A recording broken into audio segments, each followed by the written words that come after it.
Pada 30 April 2025, Sekolah Kemasaan Tasik Puteri 2 melakukan sejarah apabila dipilih sebagai pusat latihan utama bagi kursus Ketua Pelatun Tunas Kadet Remaja Sekolah peringkat daerah Gombak tahun 2025.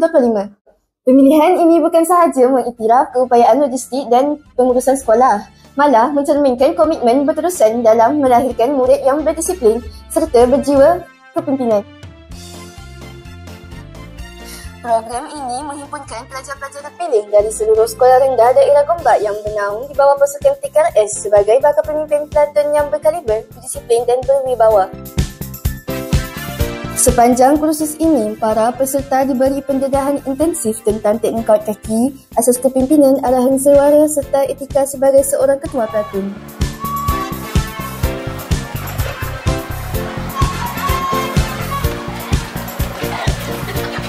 Matlamat utama kursus ini adalah untuk membina jati diri yang kental, meningkatkan kemahiran kepimpinan serta mempersiapkan para peserta untuk mengetuai pasukan sekolah masing-masing dalam pertandingan kawat kaki akan datang.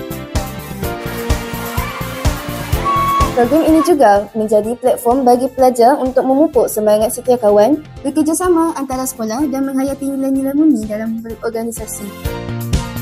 Latihan yang dijalankan merangkumi teknik asas kawat kaki, arahan suara, pergerakan formasi dan peranan seorang ketua pelatun dalam memimpin barisan dengan yakin.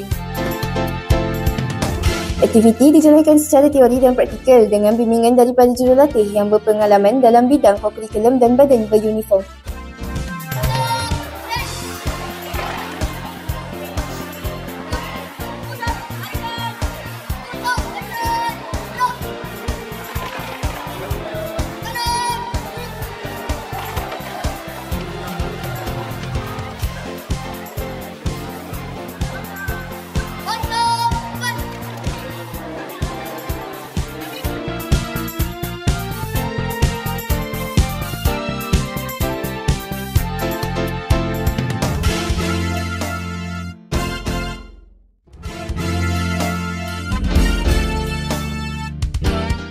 Saya pilih sekolah ni kerana dua perkara. Yang pertama adalah lokasi sekolah yang sesuai untuk kami jalankan aktiviti khusus pelakon iaitu khusus kawat kaki kepada murid-murid.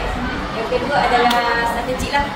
Kita merasakan sekolah ni sangat strategik kerana ada kawasan sekolah yang luas, lapang dan sesuai dan ada PSS yang ekor yang sedap, yang selesa, yang besar, yang luas untuk kita tampung bilangan kadet daerah Gombak. Tujuan khusus kita ni diadakan adalah untuk mendedahkan kepada kadet-kadet dan juga kepada guru-guru pemimpin tentang asas kawat kaki tunas kadet pada sekolah.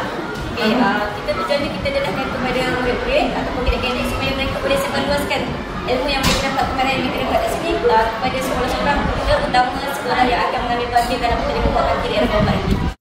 Harapan saya tunas kadet remaja lebih aktif dan lebih berkembang maju.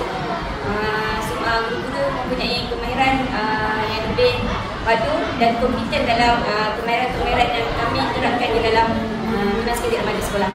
Hai, nama saya Zaria. Saya dari Sekolah SK Taman Seri Gombak 2. Saya rasa kursus ini sangat menarik. Dia banyak mengajar saya tentang cara memberi arahan dengan jelas dan tegas.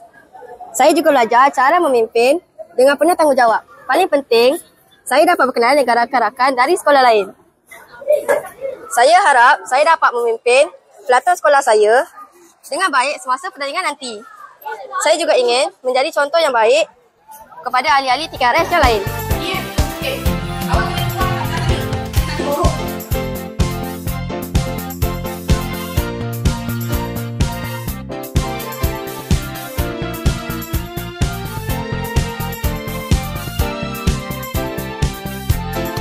Kursus ini bukan sekadar latihan kawat, tetapi juga medan untuk membentuk jati diri seorang pemimpin muda yang berani, berdisiplin dan sentiasa berbakti.